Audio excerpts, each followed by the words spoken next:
So for a few breaths, just center in the heart.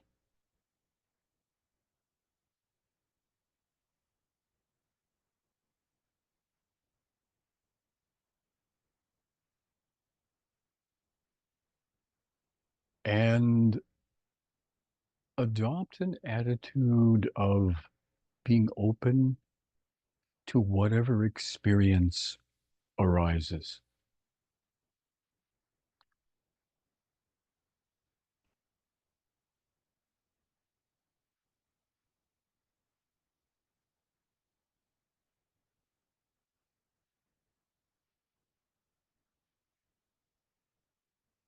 Most of us live in a mindset where we like things to be predictable and controllable.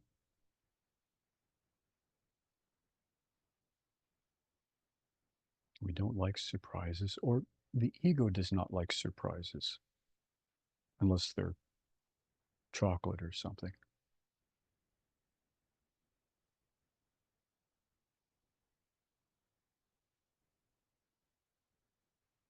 But one of the goals of this path, if there is one, and certainly one of the means whereby, is to be deeply open to whatever experience comes to us.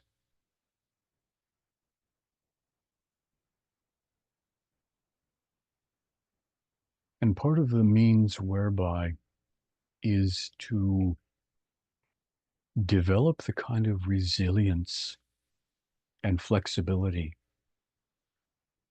that allows us to engage the fundamental ambiguity of life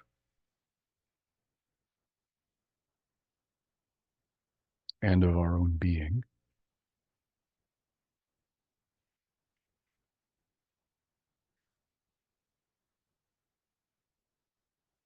And to meet the petty hazing that the universe hands out from time to time with a certain amount of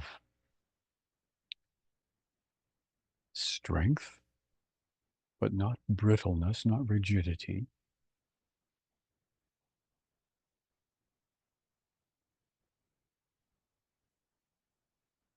The kind of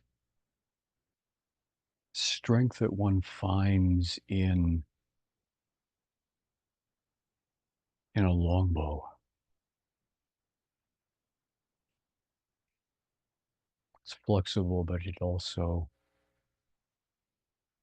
carries great power.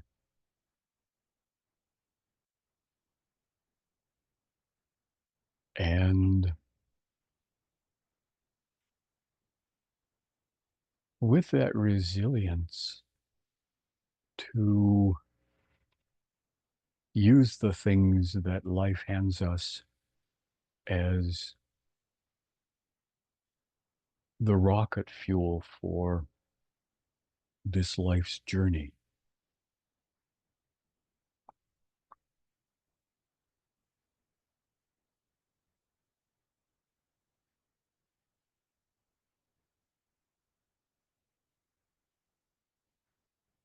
And I honestly don't know if the universe is trying to teach us something,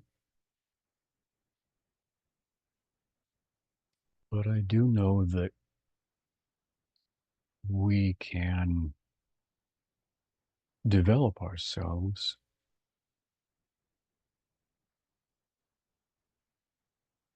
and grow tremendously in capacity when we meet life in an attitude of inquiry and how can I use this to become more fully myself, more authentic?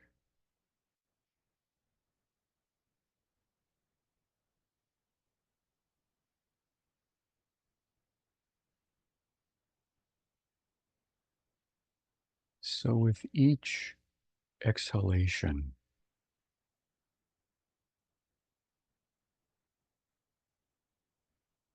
see if you can identify and release a little bit of the kind of holding on.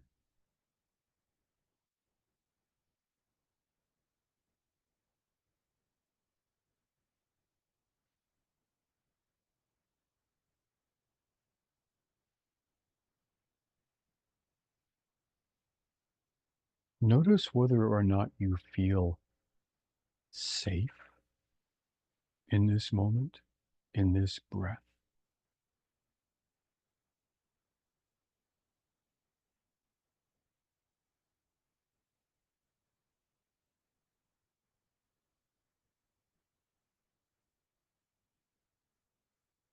Avoid recapitulating stories about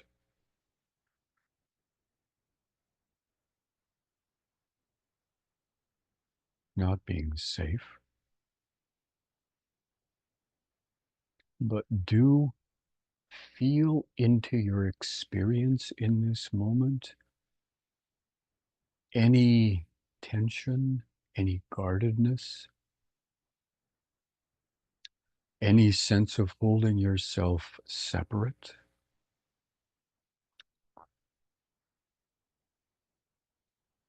any sense of needing to strategize what comes next. Maybe nothing comes next.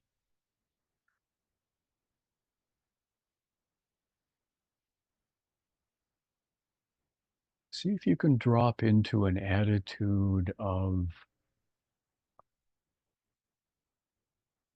for a moment, not for the rest of your life, because that's too much, but for a moment, for this breath.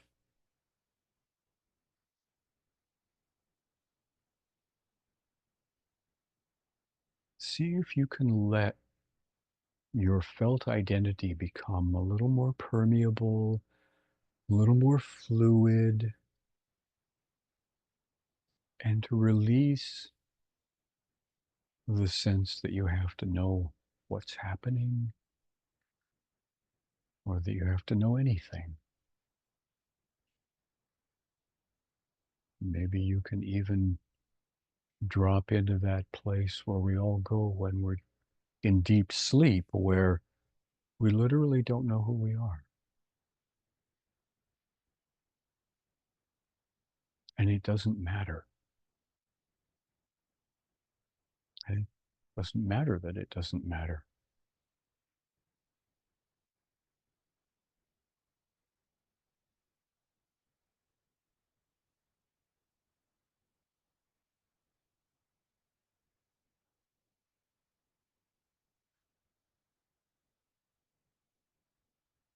So you don't have to know anything. You don't have to know who you are. You don't have to know anything about me.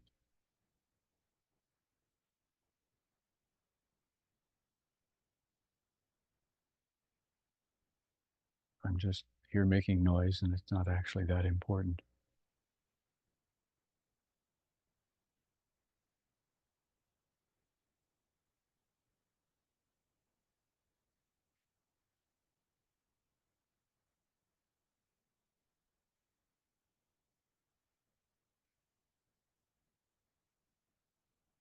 And if you wish, on each out breath, you can think the words La ilaha. It's Arabic, and the literal translation is there is no God.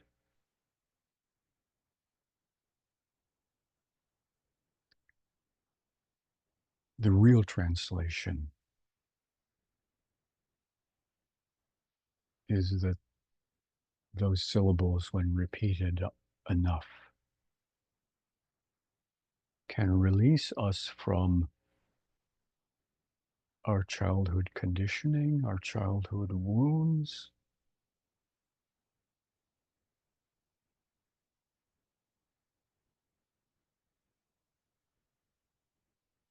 all of the stories behind it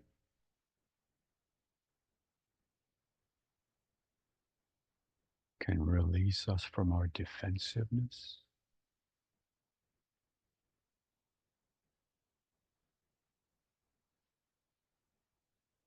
The one thing it won't release us from is that inherent longing for wholeness.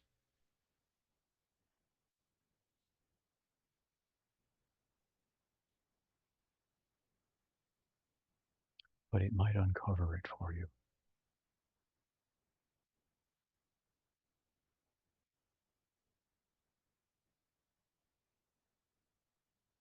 So, on the inhale, think nothing.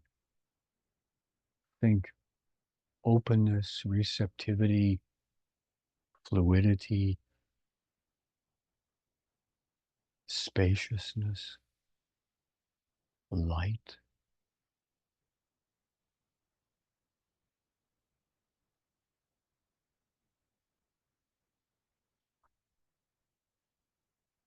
And on the exhale, la ilaha.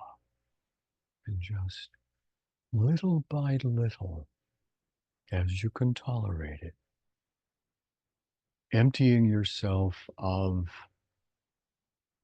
all of the noise and arm waving at the surface of your experience.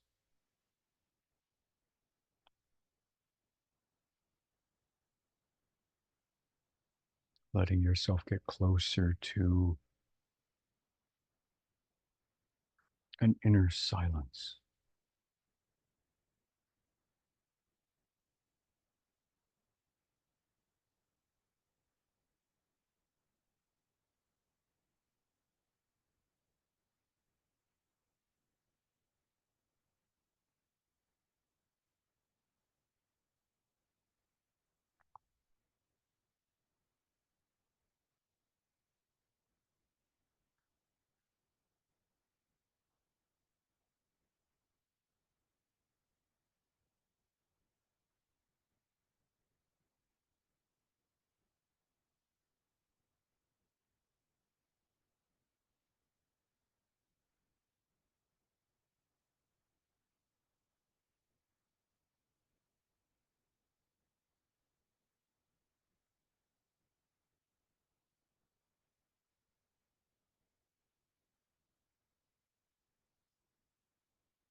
As Inayat Khan says in one of these discourses,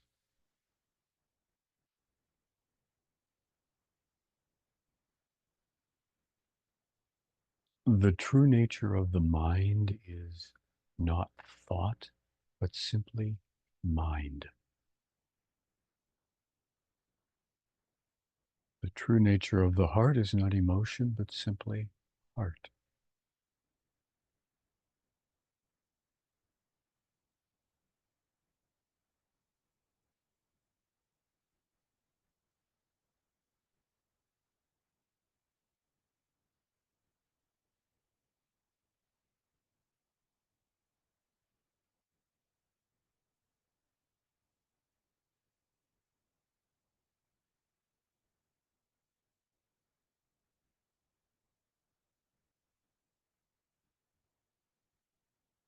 So, in this process, stay out of your head. You can't figure this out.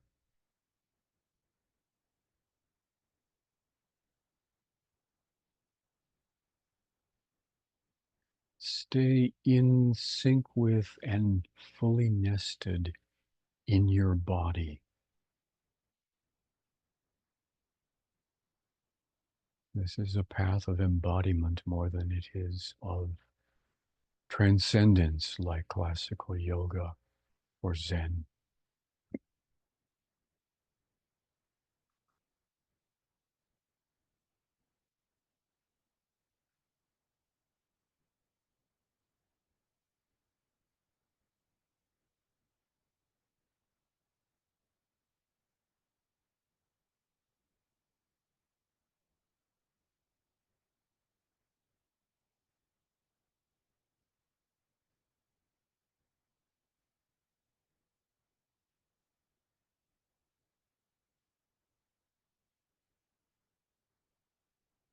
So let's take this a little deeper.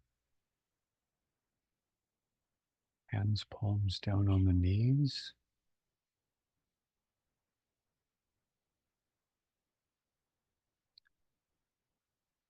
Roman, you might want to sit on the edge of the couch because we're going to be moving gently.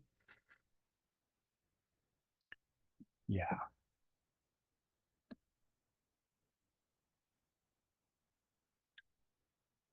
And just keep one eye open and follow us. Bismillah ar-Rahman ar-Rahim. Oh, Allah, La, ilah, La, ilah, illallah, La, ilah, La, ilah,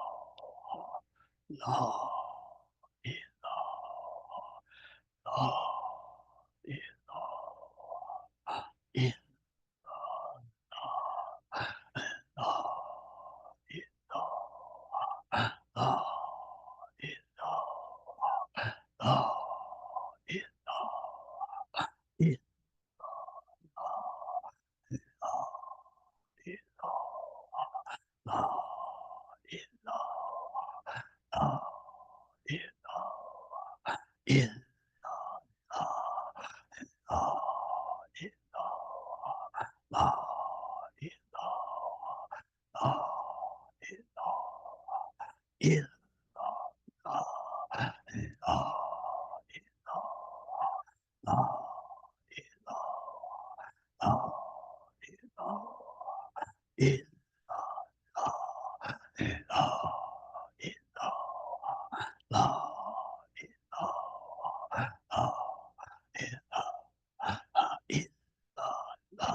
Allah, Allah.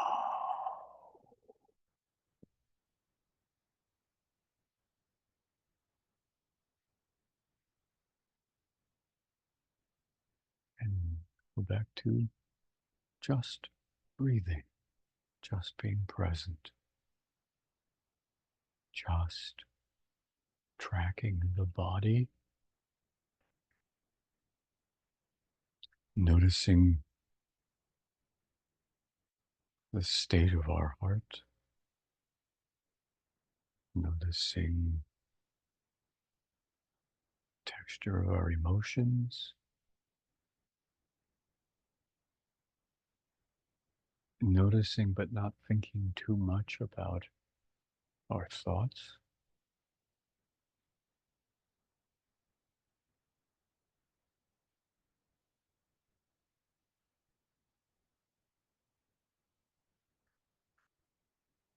And just dropping into the heart and breathing in and out of the heart there's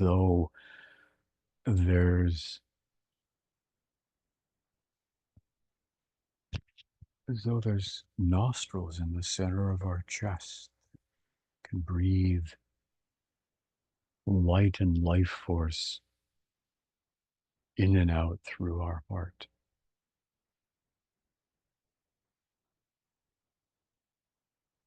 And you can experiment with, if you wish, indrawing on the in breath, indrawing light and life and spaciousness from some point above your head down to your heart. And then on the exhale, letting that light and spaciousness and fluidity extend into the rest of your body, as though you can exhale those things spherically from your heart.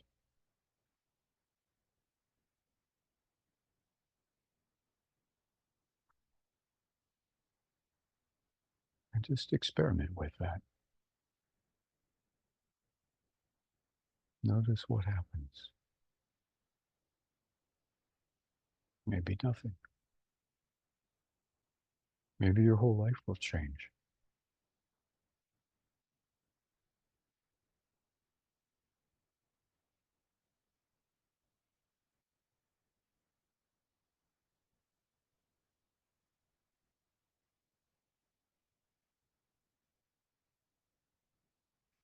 Many years ago, I went to visit an old Sufi, and it was like 7 or 8 o'clock in the evening, and it was Sunday, and he didn't have a phone.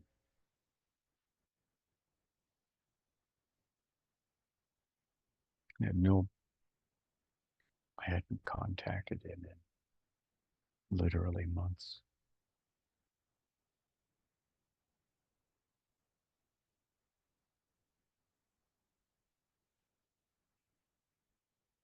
And I walked up the steps and was about to knock on the door when he opened it.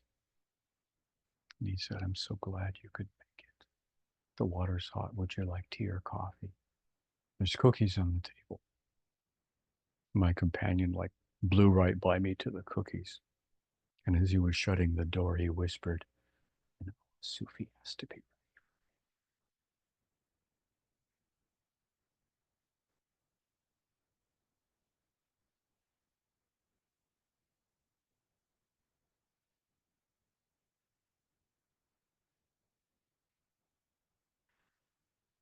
So these discourses that we've been drawing from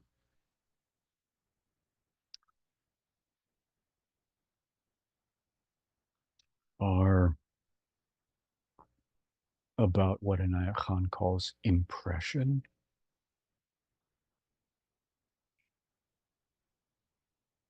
So if you picture the soul as like the purest spring water, and it appears to take on the shape and the color of the container it's in, along with all of the flaws in the glass and all the fingerprints and what have you on the surface.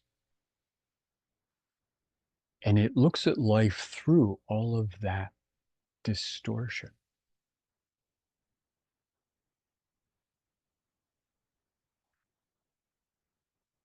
And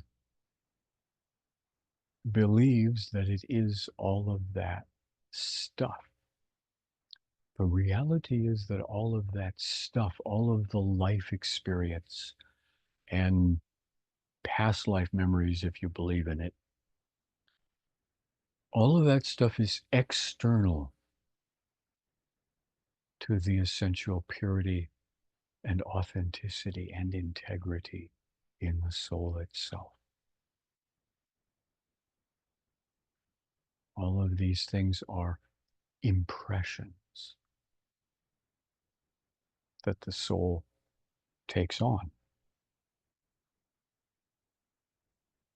And part of the process in any authentic spiritual path is not to have strange experiences that you can write up in your diary, amaze your friends, write books about, you know, go on the lecture circuit, make YouTube videos, sell expensive courses. None of that. It's all crap. The fundamental essence of any authentic path, regardless of the packaging material and the transformational metaphor, is to open an aperture of awareness such that the soul can turn away from all of that crap on the surface and perceive its own purity directly without any kind of input or mirroring from the environment. And that essentially is spiritual awakening.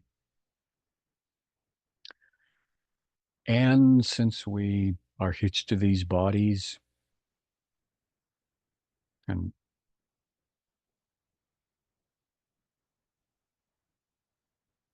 have some sense that there's some purposefulness for having done that, part of the process is kind of exfoliating ourselves of all of this stuff.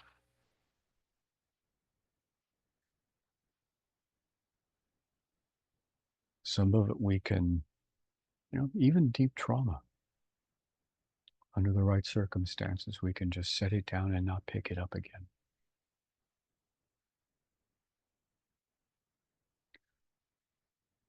Other things,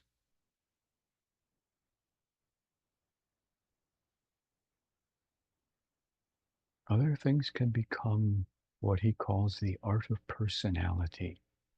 They can be shaped and transmuted into something of a beautiful life, a well-lived life, a conscious life.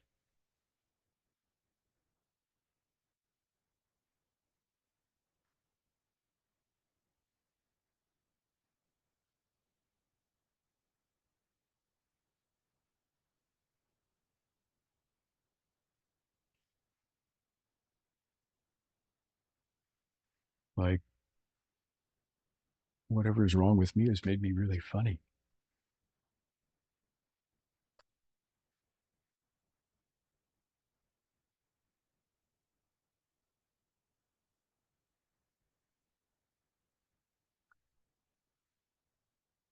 I don't remember if I read this last week or not, but I'm going to read it anyway because it's good.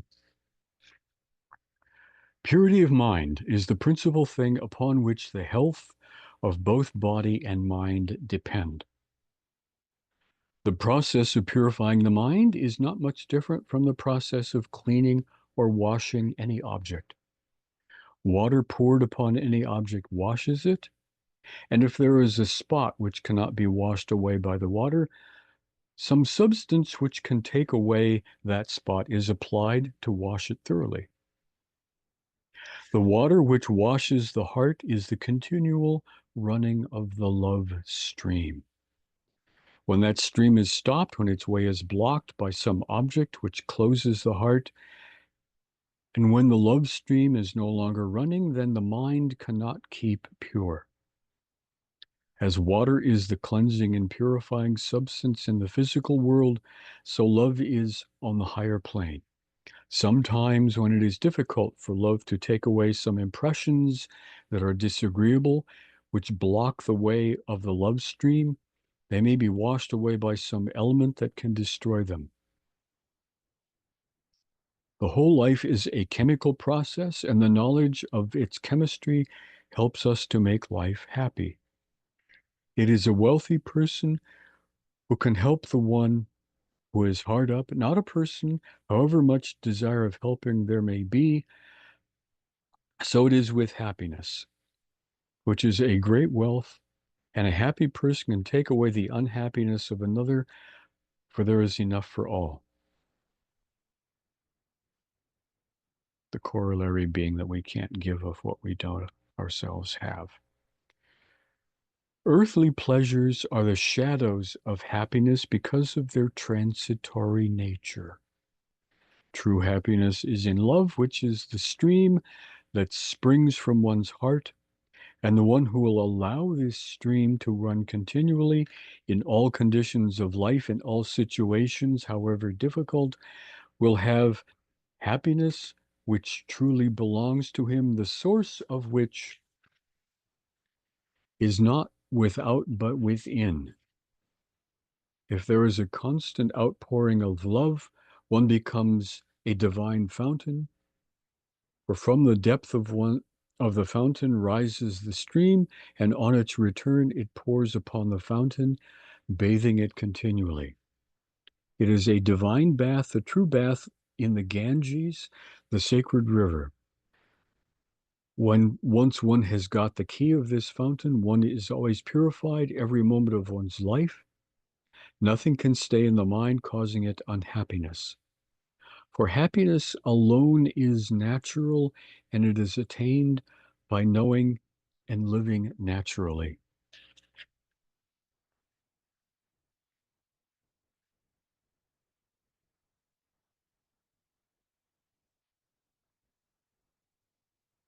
So here was recorded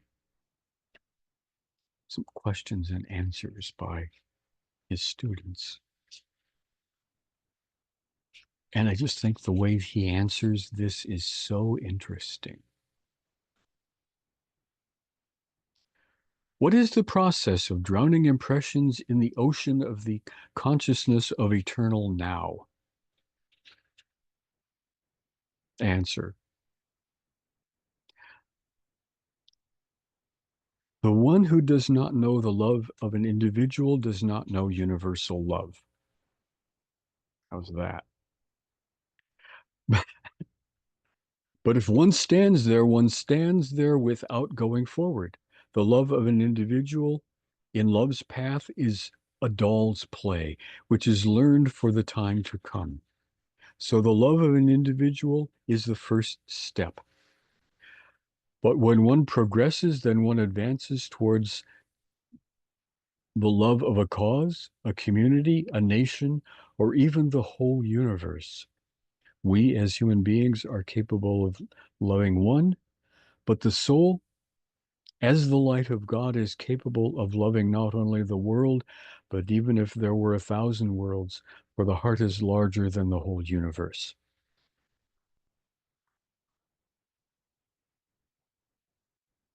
Ask an intellectual question, get a real answer. Probably a this would ask if you could read that again.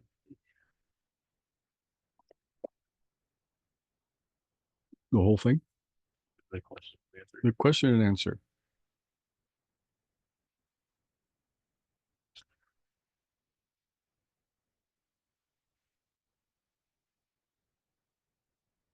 The question.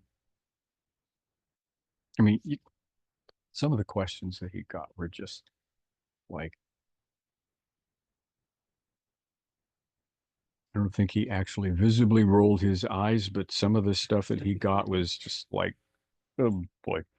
So part of the context of his time was not unlike it is now. Um, in the 19s, early 20s, there was this huge upsurgence. Is that a word? It is now. Um, there was this huge emergence of popular interest in the occult. So there were all of these metaphysical groups, the Theosophists and the Order of the Golden Dawn, and there was like, you know, the spiritual supermarket and or smorgasbord. And there was Ouija boards and there was seances and, you know, um, before it was called channeling, it was called mediumship. Same thing. And people just got the strangest ideas in their heads because the Western occultists just basically made a lot of shit up. And there were books and, and at a time before there were a lot of I don't think there were even talking pictures at that point.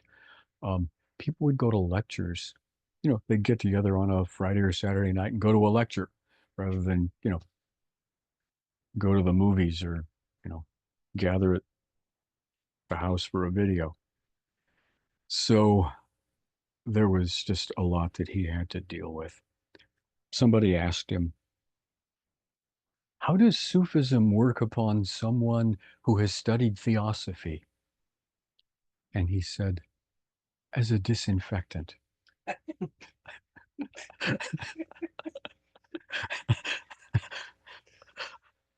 So, what is the process of drowning impressions in the ocean of the consciousness of eternal now?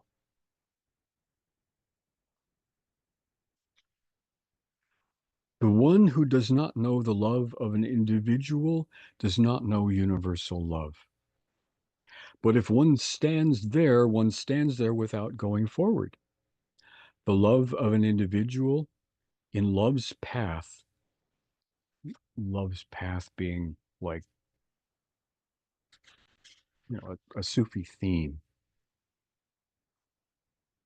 The love of an individual in love's path is a doll's play, which is learned for the time to come. So the love of an individual is the first step.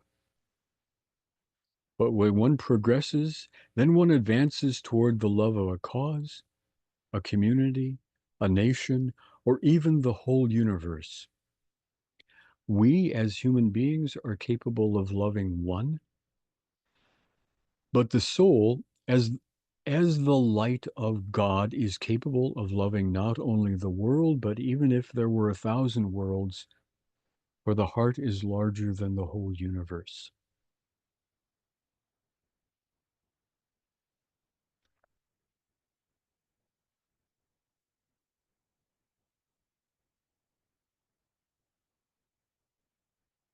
I'll put this whole discourse in follow-up email, and maybe you can print it out for Roman.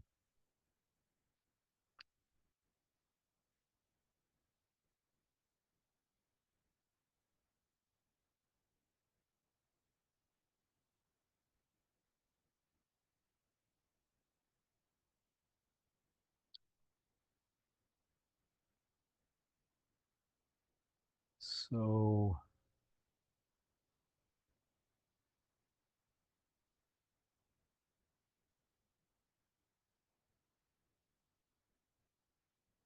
brings us to an interesting place.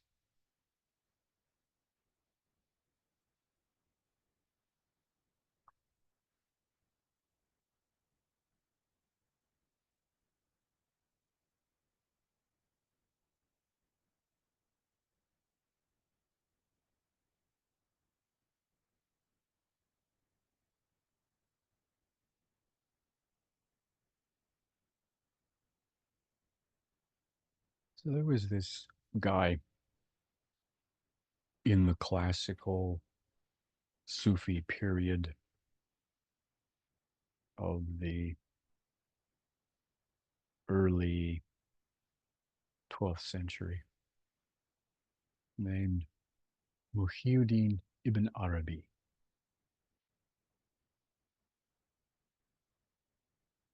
And he is regarded as being possibly the greatest Sufi. His epithet is Sheikh al-Akbar, the greatest Sheikh. And he had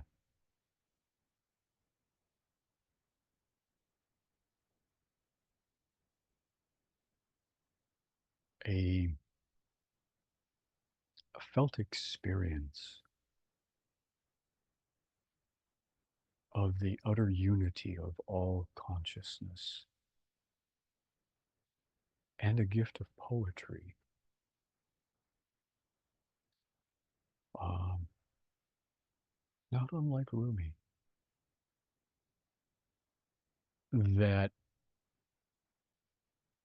enabled him to articulate some very, very subtle stuff in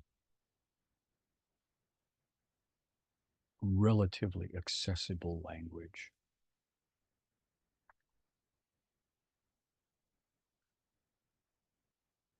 And he said, "It is God who is the one loved in every beloved one. And it is God who loves through each lover the infinite reflections of the attributes of divine perfection."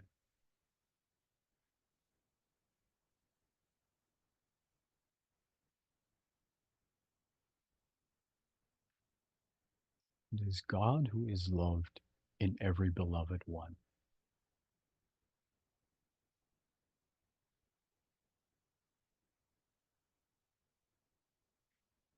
So in authentic love, what we love in each other is what's most real in us.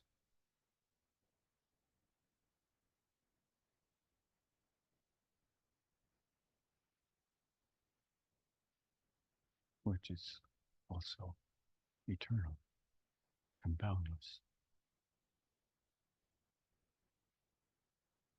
It is God who is the one loved in every beloved one. And it is God who loves through each lover the infinite reflections of the attributes of divine perfection perceived in the beloved one.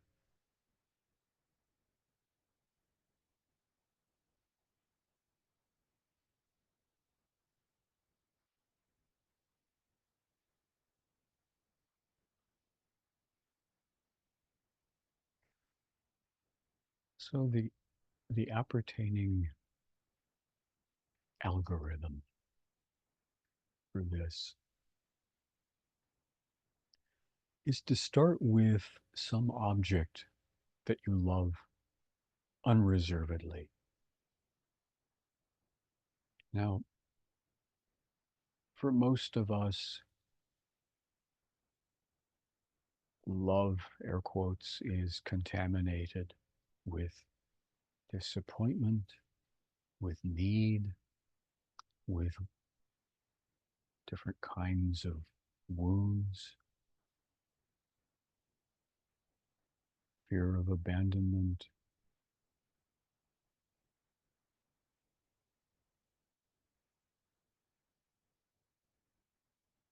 resentment at not getting what we wanted and getting what we didn't want.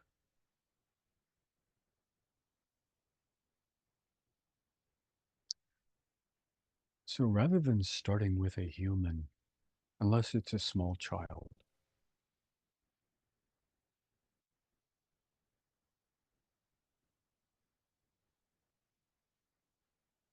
before they start getting into things, um, start with a pet or a house plant. something easy that's not, you know, something that you can love unreservedly.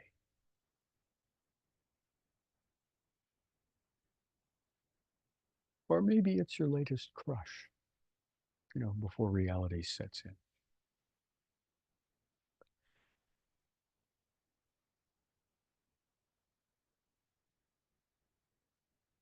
So,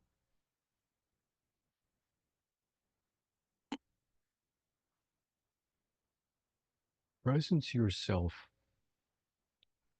to that love object with your creative imagination.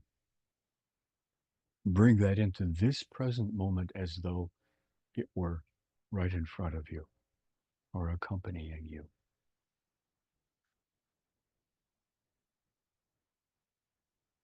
And take a few breaths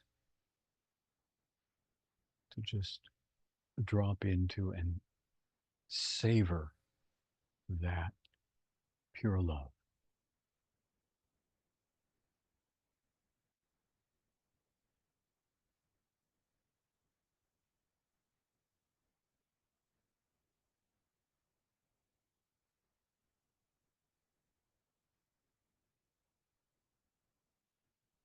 And as you're doing so, think the words Ishq Allah,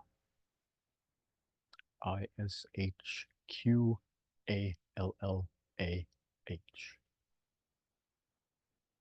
Ishq Allah. Ishq is love, but it's also adoration, it's also absorption.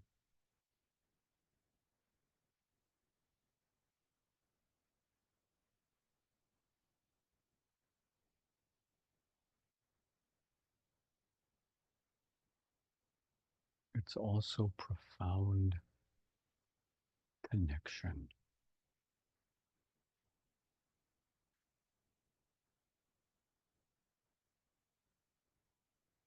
So, picturing your love object. On the inhale, think Ishqallah. On the exhale, think Ishqallah.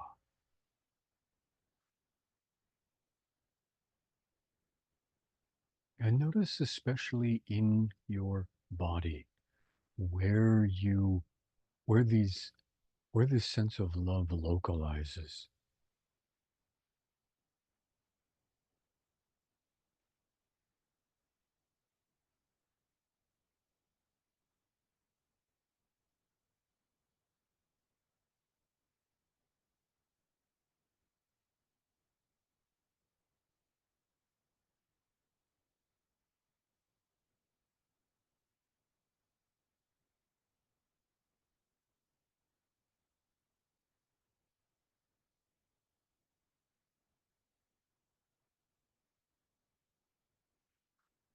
So, you've got to fix on that. We'll take it a step further. We're going to add the words, we're going to add to Ishqallah the words Ma'bud, M-A apostrophe B-O-O-D, Ma'bud, Allah.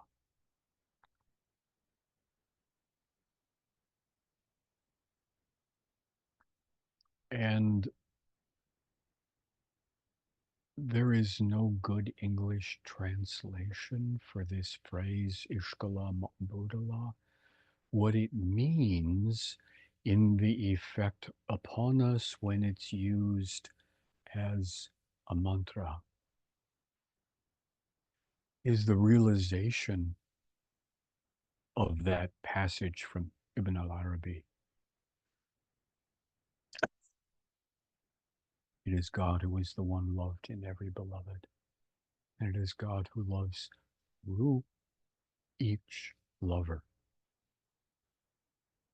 the infinite reflections of the attributes of divine perfection.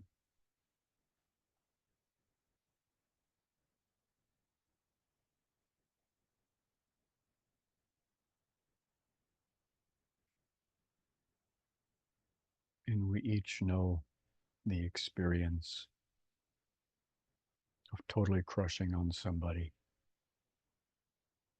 and just the sense that there's something about them that is so exquisite and so perfect.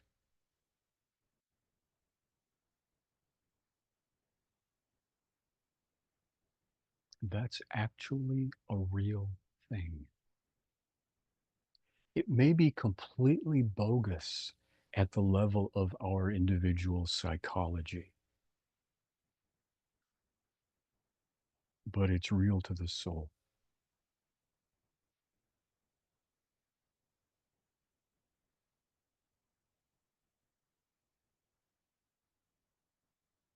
So the way we're going to do a little bit of Ishkala Ma'budallah as a mantra. And of course, Sufis like to move when we do stuff.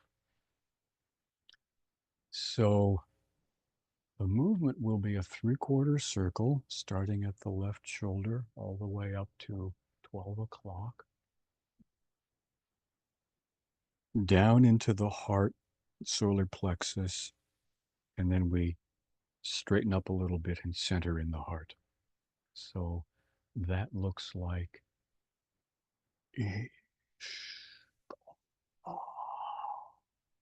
Ma'bud Allah. So here's the algorithm. On Ishkallah, you're picturing your love object before you. As the head comes down on Ma'bud, you hold the thought that it's actually God that loves this object and you're being allowed to participate.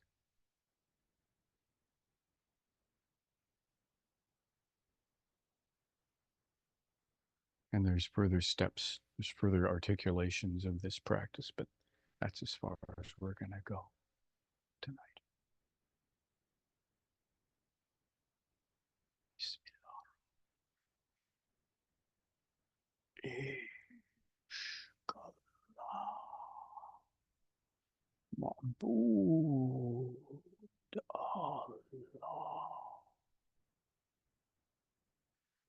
So as you say Allah, the second Allah, that's when you focus on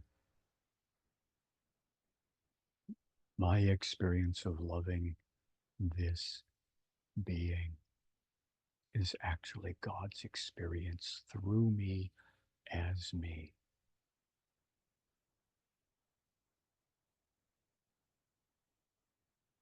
And yes, God cherishes this being as I do. Ishkallah.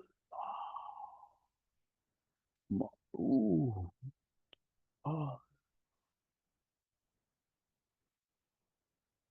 Ishkallah. Ma'bu. Ah. Ishkallah. Ma'bu. Ah. Ishkallah.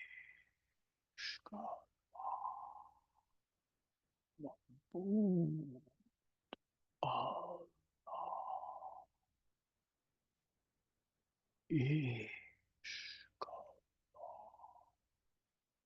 Ma'bu. Ah. Ishkallah. Ma'bu. Ah.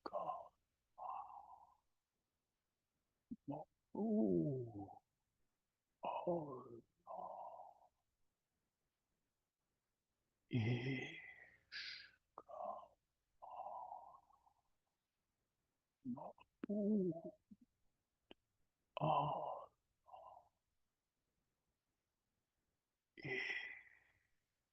Ishkallah. Ma'bu. Ah. Ishkallah.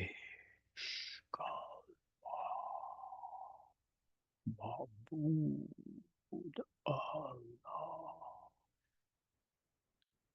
Ishq Mahbub Allah. Ishq Mahbub Allah. Ishq Mahbub Allah. Ishq Mahbub Allah. Ishq Allah. Mahbub Allah. Ishq Allah. Mahbub Allah. Ishq Allah. Mahbub Allah. Ishq Allah. Mahbub Allah. Ishq Allah. Mahbub Allah. Ishq Allah. Ma'bud Allah. Ishq Allah. Ma'bud Allah. Ishq Allah. Ma'bud Allah. Ishq Allah. Ma'bud Allah. Ishq Allah. Ma'bud Allah. Ishq Allah. Ma'bud Allah. Ishq Allah. Ma'bud Allah. Ishq Allah. Ma'bud Allah. Ishq Allah. Ma'bud Allah. Ishq Allah. Ma'bud Allah. Ishq Allah. Ma'bud Allah. Ishq Allah. Ma'bud Allah. Ishq Allah. Ma'bud Allah. Ishq Allah. Ma'bud Allah.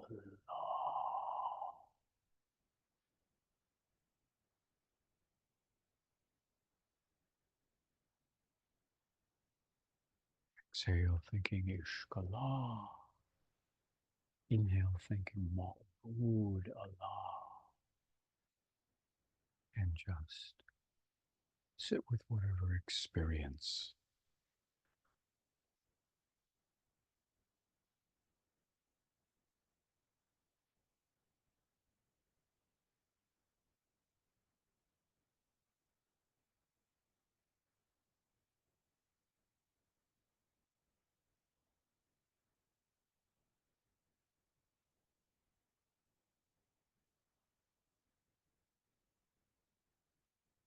And then on some next breath, reverse it. Inhale, Ishkallah. Exhale, Maqbool Allah.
It's not actually the one I want.